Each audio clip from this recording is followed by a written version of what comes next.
Hello everyone and welcome to the game you've all been waiting for. It is round 5 of the London Chess Classic and we have Michael Adams versus top seed of the tournament Gukesh, who has to win the tournament in order to qualify for the FIDE Candidates Tournament 2024. His opponent Michael Adams, a most unpleasant one against anyone. He's having an incredible tournament.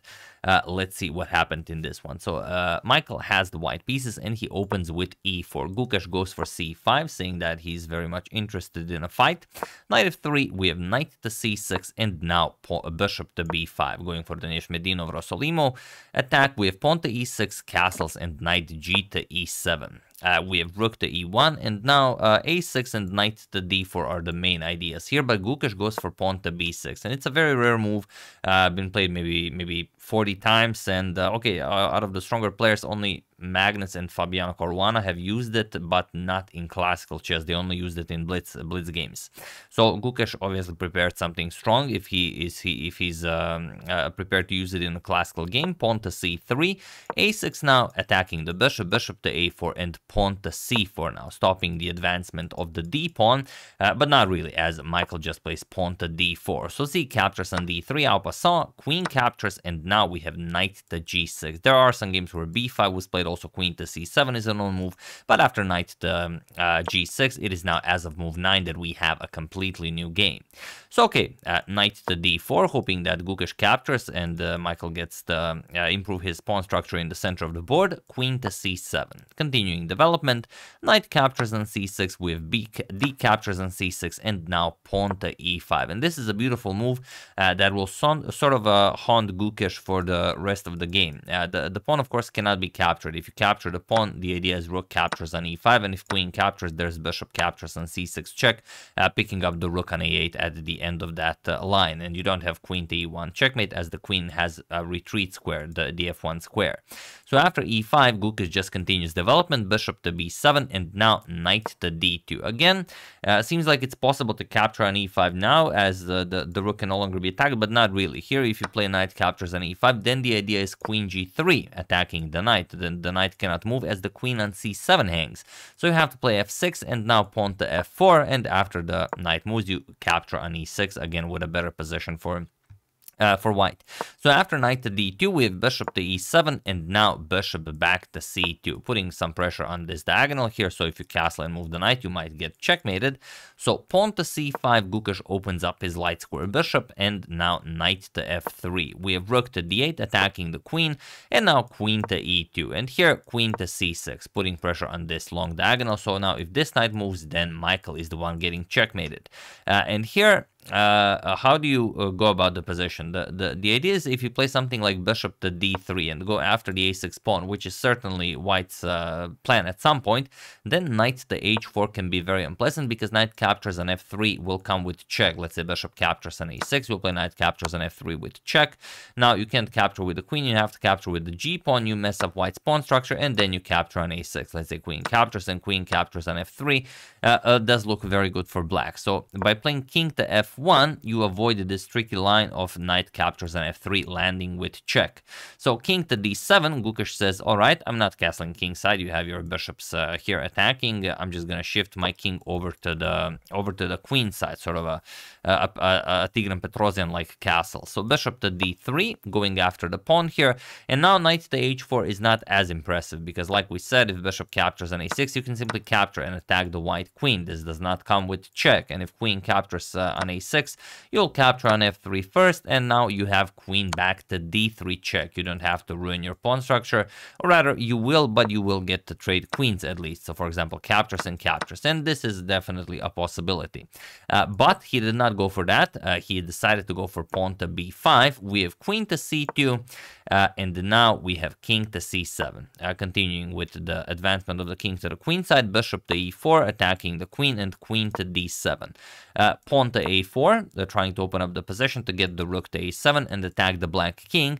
Bishop captures on e4. We have queen captures, and now queen d5. Gukesh wants to trade queens. Michael says, nope, not yet. Queen e2, now threatening to capture on b5, and now Gukesh plays queen to d3. So okay, you can't really keep avoiding the trade anymore. Queen captures, rook captures, and now a captures on b5. A captures, and now, well, you could go for rook to a7 check. King b6 forces the rook back, as the bishop still hasn't been developed for you to double up on the a file. So first we have bishop to e3 by Michael, and now rook to b8 by Gukesh. So now you can block even with rook to b7, and now rook to a5, putting pressure on the queenside pawns. We have rook to d5, and now rook e to a1, doubling up on the a file. We have rook to b7 by Gukesh, or if you go for knight captures on e5 now, which still is not possible because first you will capture here. That's the better way to do it. And after rook captures, now you can either go for bishop to f4, which skewers pretty much everything here, or you can even give a nice check, and after the king moves, you can still play this as the rooks are on the same diagonal.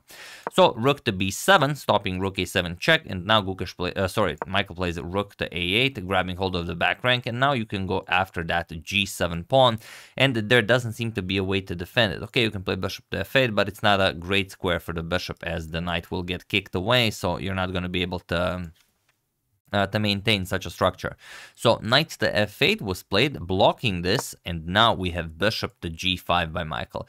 I've allowed the engine to crunch the numbers here to like depth 45, and the engine says that black has really nothing to do here. The knight to f8 is a suboptimal move, and you should just start improving the position of your king, as there's not all that much to do for black. If rook b8, then you go for rook to a7 with check, and it's just going to be a very passive position for black. But here Michael played bishop to g5. He wants to go after the bishop. So knight to g6, defending the bishop, and now he just trades. Bishop captures, knight captures, and rook to f8, going after the f7 pawn. Gukesh says, all right, knight to g6. At least now I can capture on e5. Your bishop is now gone. But Michael does not capture on f7. If he captured on f7, that would require him to trade rooks. And if he trades rooks, how do you continue this? You go, let's say, rook e1, you defend the pawn, knight to f4, going after the b2 pawn, and now let's say g3, knight to d3, rook to e2.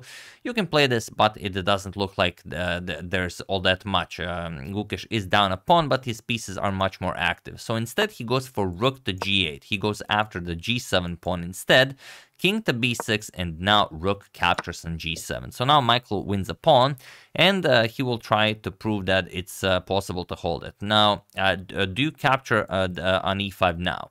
Still not the best, as it's okay, you can play knight captures on e5, but then knight captures, rook captures on h7, and you're only down one pawn, but the passed h pawn will be very strong and very hard to stop.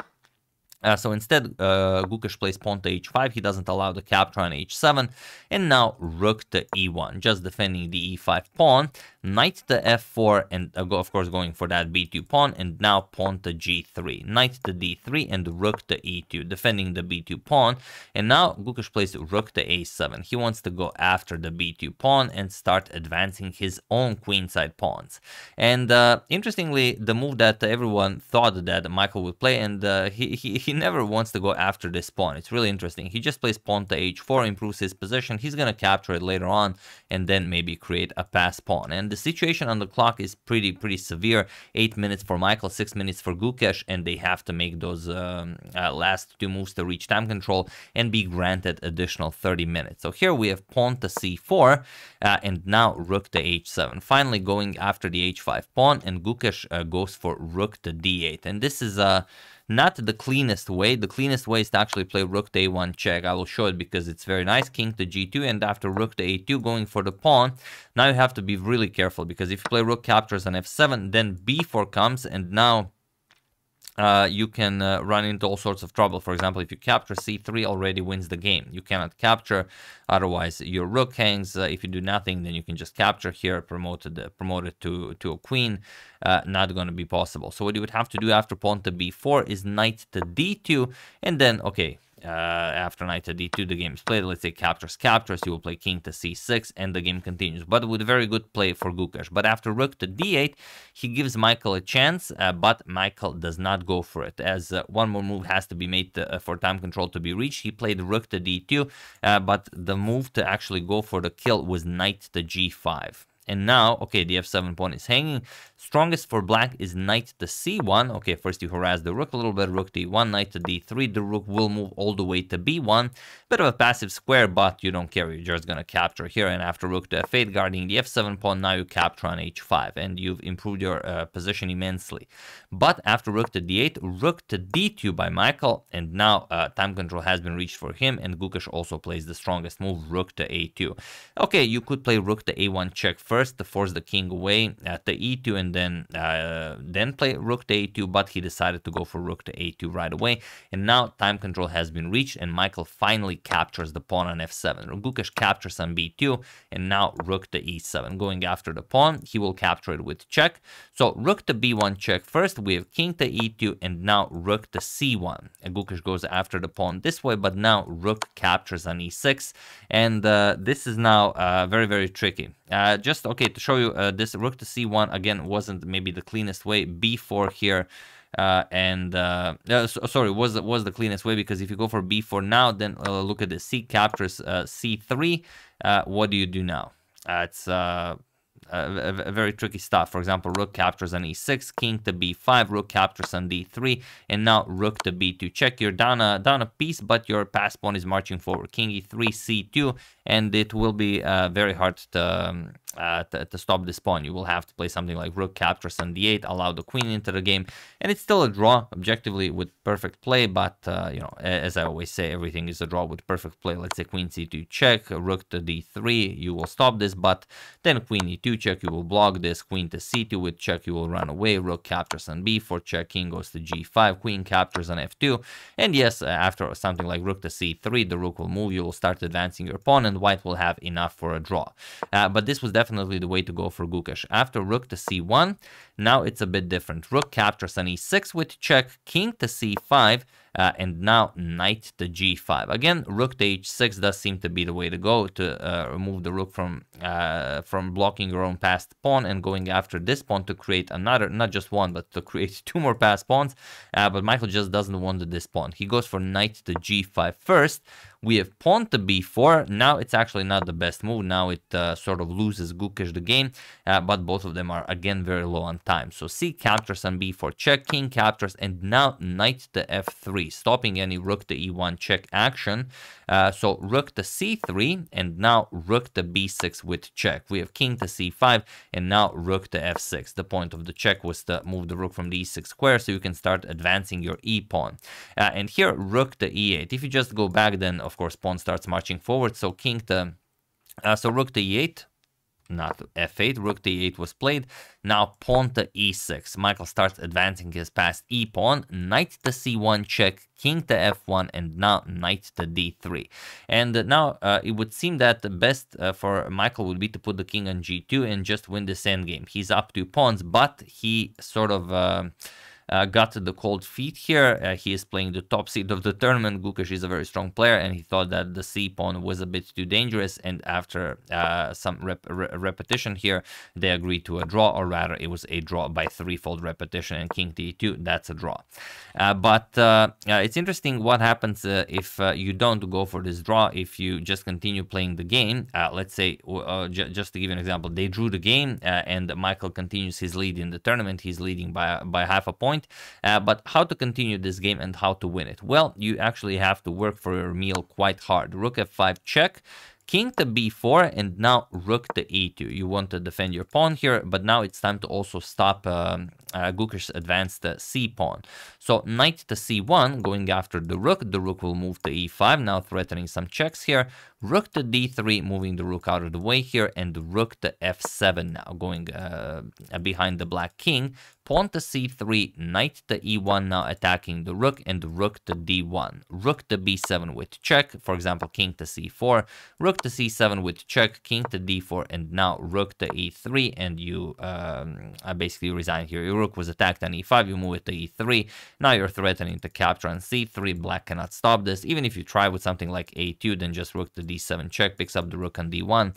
So the position is completely winning for white, but you have to play a series of, let's say, 8 engine precise moves, and then you will be able to win. There are some suboptimal lines that are also winning for white, but with little time on the clock, they were both maybe down to, okay, I'm not gonna tell you I'm not gonna lie to you. I'm gonna check what was the situation on the clock. So yeah, Michael had 4 minutes and 40 seconds. And Gukesh had 2 minutes and 20 seconds. So while it was possible to play Michael leading the tournament, playing against the top seed, okay, draw not the most terrible choice. You know, if the situation in the tournament was maybe different, maybe he would go push for the win. But you know, tomorrow is a rest day. Why would he? He didn't want to risk it. You know, if you lose such a winning end game and then you have a rest day, then you're just gonna go crazy on that rest day. So here, he will enjoy himself and you know, return after the rest day as the leader of the tournament. So for the moment. The tournament standings, Adams were leading with 3.5 out of 5. Then 4 people tied at 3. Gukesh, Hans Niemann, Mateusz Bartel, and Gilles Moussard with 2.5. Amin Tabatabai with 2 out of 5. Nikita Vitigov and Andrei Volokitin. Luke McShane on 1.5 and Shreyas Royal on 1.5.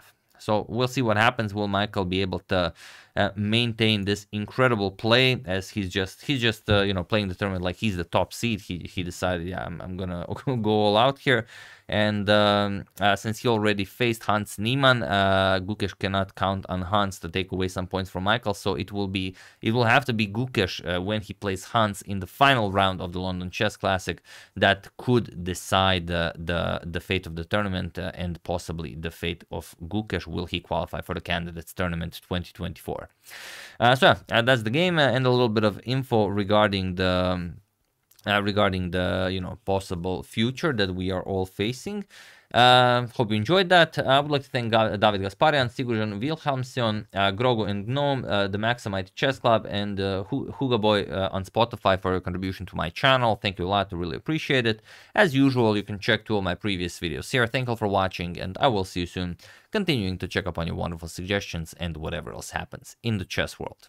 Thank you all. I will see you soon, and have an excellent rest of your day.